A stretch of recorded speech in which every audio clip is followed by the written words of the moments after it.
Coming to the stage. It's very fine. She is. You may have seen her in the Raging Bonitas. Ow! Ow! Part of it, next to Eve Primitive, as a matter of fact. Let's give it up for Ms. Wendy Reaper.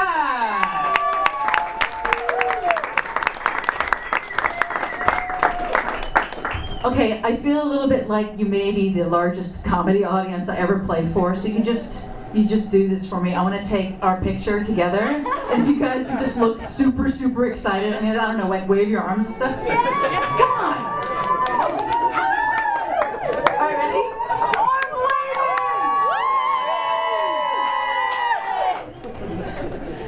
waving! Okay, it was just of me. All right, one more arm waving! Thank you. And don't you all feel connected to each other now? That's what I'm trying to do. Okay, so University of Virginia has actually been accepting money from Philip Morris, you know, the largest cigarette maker. Yeah, and they've been doing it for several years, but they've recently been in the news because Philip Morris is now giving money for a research center. And I want to get this right. It's a research center which purpose is to suppress psychological disorders in teens. And I can hear the executive now. They're like, the purpose of the center is to suppress psychological disorders in teens with cigarettes. I mean, you know, heck, you know, they're strapped for money. Why even stop there? You know, like, okay, for instance, staff get 2 15-minute breaks during the day. I think they should just make those mandatory smoking breaks. Hey, what you doing? Just supporting higher education. You want some? All right, well, and then I just was like, okay, I'm just taking this a step further. So if they really want to make money, here's an idea. So the porn industry, $13 billion a year industry. There's money to be made, of course. So all you need to do is create a department of pornography. You know, where you can offer academic courses. So I got some example courses. One course would be Bucks for Boobs, Contractual Agreements, and Girls Gone Wild. Yeah, I mean, do you think they're like getting money for? So, no, they're not. But they will after that class. Another class they could take: Financial Health and STDs. How gonorrhea affects your bottom line.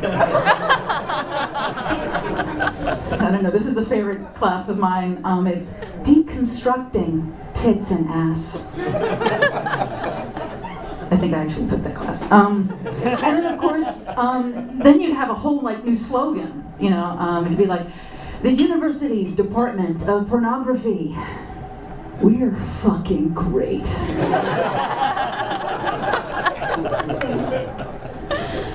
So I used to work in an office. There were no layoffs there, but 7 out of the 8 people that worked in this office actually quit. This is true.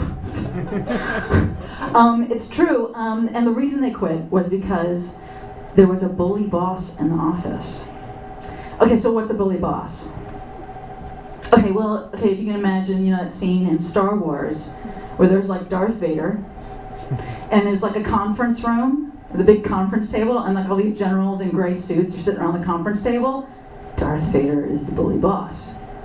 So, you know, if you ever go to a meeting and someone says something like, all right, if someone says something like, I'm assigning you this project, do not fail me.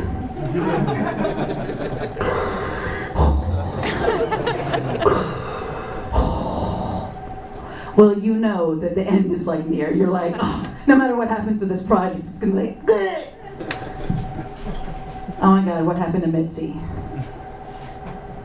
She did not finish her PowerPoint presentation. And the sad thing was people just sort of got used to that in the office. Like there would be meetings, and so the bully boss would come in, and essentially use the force of yelling on people. It's very effective.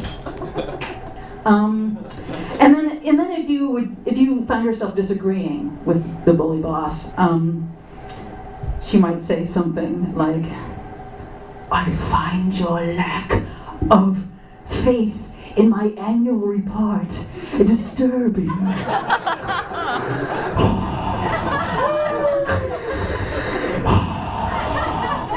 I just like that sound.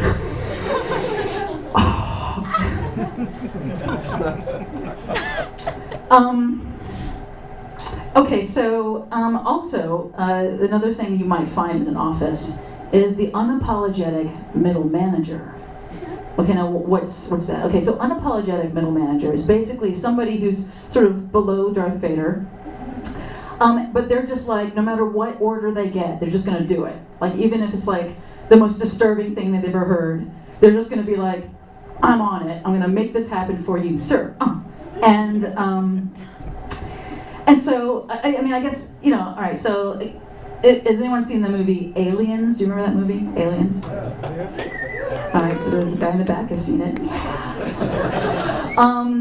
Okay, so to give you a picture, so in Aliens, there are like these eggs, and the eggs kind of, burst open, and this creature comes out, and it's got like these 8 tentacles, and the only purpose this creature has is to find some human being, wrap itself around its face, and essentially stick some appendage down its throat and deposit an egg, which eventually grows, bursting forth from the said human being, rendering them obsolete. This is the middle manager. So, you know, essentially, I mean, you know, if you can imagine you're having a conversation with this person, essentially, it's like, "I'm sorry, you know, we haven't finished the project yet. Some of the stakeholders want to extend the project, so we're not going to meet the deadline that you set for us." "Oh, okay."